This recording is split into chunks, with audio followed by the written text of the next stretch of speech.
sesuai dengan dugaan kita bahwa pada hari ini mereka akan itu dalam konteks formalitas, bahwa sudah ada alat bukti surat, bahwa sudah pernah diperiksa saksi, bahwa sudah ada pemeriksaan ahli, hanya itu. Seperti sudah yang kita duga semua itu. Tapi sebetulnya bukan itu yang kita maksud.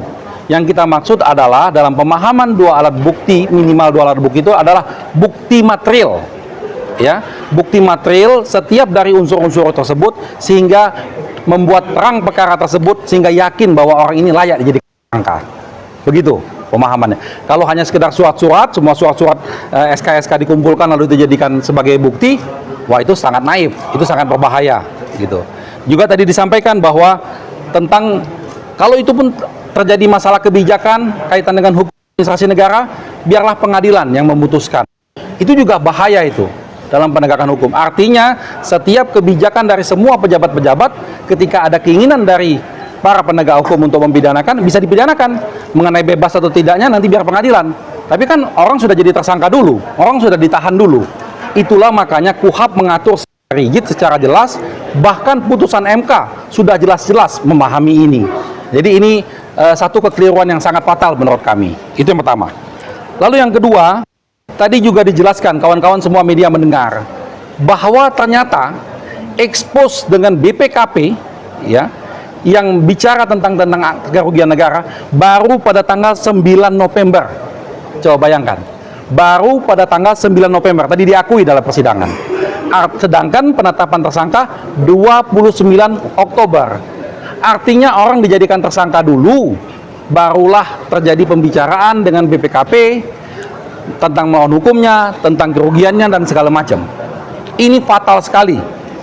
Proses-proses ini yang dikatakan oleh Pak Jaksa Agung bahwa telah melalui tahapan, terbukti hari ini tidak melalui tahapan yang benar. Ya. Lalu kaitan dengan tadi disebutkan tentang penasihat hukum, itu lebih fatal lagi. Tadi diakui bahwa penasihat hukum itu mereka yang tunjuk, itu diakui dalam persidangan tadi. Sedangkan KUHP mengatakan penasihat hukum itu dipilih sendiri, ada kalimat sendirinya di sana. Ya, dalam pasal KUHP itu tegas kata sendiri. Artinya diberikan kebebasan bagi tersangka untuk memilih sendiri penasihat hukumnya. Kecuali kalau dia tidak mampu, maka dia boleh ditunjuk oleh negara. Dalam hal ini Pak Tom Lembong cukup mampu untuk memilih penasihat hukumnya. Cuman pada waktu itu karena tidak diberikan kesempatan, tidak boleh pegang HP, dalam kondisi tertekan, tengah malam disodorkan, ya dia mau tidak mau. Inilah yang menurut kita kesewenang-wenangan dan melanggar hukum, itu ya. Lalu kaitan dengan tadi dikatakan bahwa sudah melakukan expose di internal mereka pada tanggal 21 Oktober untuk menetapkan Thomas Trikasi Lembong sebagai tersangka. Pertanyaan kita, kenapa masih dipanggil sebagai saksi 29 Oktobernya? 21 Oktober sudah disepakati sebagai tersangka. Panggil saja dia sebagai tersangka supaya dia bawa penasihat hukum. Kan begitu. Kalau senang benar ini terjadi, ya. Lalu kaitan dengan menteri-menteri lainnya. Tadi dibahas bahwa mereka hanya fokus kepada Pak Thomas Trikasi Lembong, tapi tidak menutup kemungkinan untuk pemeriksaan menteri-menteri lainnya. Ini bukan permintaan kita. Pemeriksaan menteri-menteri lainnya adalah sesuai dengan sprindik yang mereka buat sendiri, yaitu periodisasi 2015 sampai 2023. Artinya mereka sendiri yang membuat dan mereka sendiri yang harus mempertanggungjawabkan ini, bukan dari pihak kita, ya. Ada lagi tambahan? Kaitan apa? Terkait prosedur pemanggilan di Pak Tom Lembong itu gimana sih, jelasin Pak? Untuk penyuratan di kejaksaan pemanggilan Pak Tom Lembong buat besok. Tadi kan Bapak ngomong sekali lagi menghadirkan Pak Tom Lembong ya di pengadilan. Ya, nanti itu bisa dibagikan ke kawan-kawan media ya tadi, kopian tadi. Jadi kami menegaskan bahwa sesuai KUHP itu tersangka bisa dihadirkan di persidangan. Tapi kan persoalannya sekarang tersangka ini kan di dalam tahanannya jaksa. Kami tidak sendiri. Kalau kita diminta koordinasi dengan JPU sudah kita lakukan, kita sudah buat surat. Tapi kan JPU tidak memberikan tanggapan. Artinya belum ada kepastian dia hadir. Kami tetap menghendaki sesuai dengan KUHP dihadirkan di persidangan.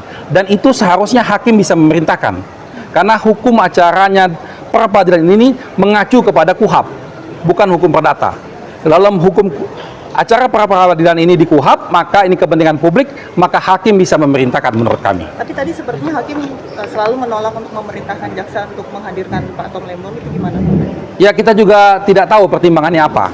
Bahkan kita ingat di persidangan-persidangan lain, pra-peradilan itu bisa ditolak karena yang si pemohon tidak hadir. Kita ingat itu kan? Kalau termohon itu tidak hadir malah bisa ditolak karena termohonnya tidak jelas. Ini termohonnya justru kita minta hadir karena sesuai dengan KUHAP dia harus diperiksa di persidangan ini. Tapi hakim tadi bilangnya kan sudah diberikan kepada kuasa hukum ya? Betul, itulah yang kita beda pendapat. Karena pada waktu dia memberikan kuasa, hanya hak hukumnya yang kita sampaikan. Tetapi kesaksian ketika bagaimana dia diperiksa, bagaimana dia merasa tertekan ketika pada waktu itu kan dia mengalami sendiri. Itulah yang kita butuhkan keterangannya di persidangan ini. Tadi kan jaksa mengatakan bahwa dalam BAP Pak Thomas Trikasih Lembong menyetujui penasihat hukumnya. Kita kan bisa tanyakan nanti ke dia. Menyetujuinya bagaimana? Orang dalam kondisi terpaksa kok. Nah, gitu. Ini yang harus dijelaskan oleh tersangka langsung. Makanya tadi kami tetap secara formil dan minta dicatat dalam peradilan ini bahwa kami sudah meminta pengajuan ini. Seandainya nanti sampai akhir sidang belum dihadirkan juga, tentunya ini akan menjadi pertimbangan kami untuk mengajukan keberatan. Ya, ke pihak-pihak yang terkait, apakah itu ke Komisi Yudisial, apakah itu ke pengawasan atau kemanapun.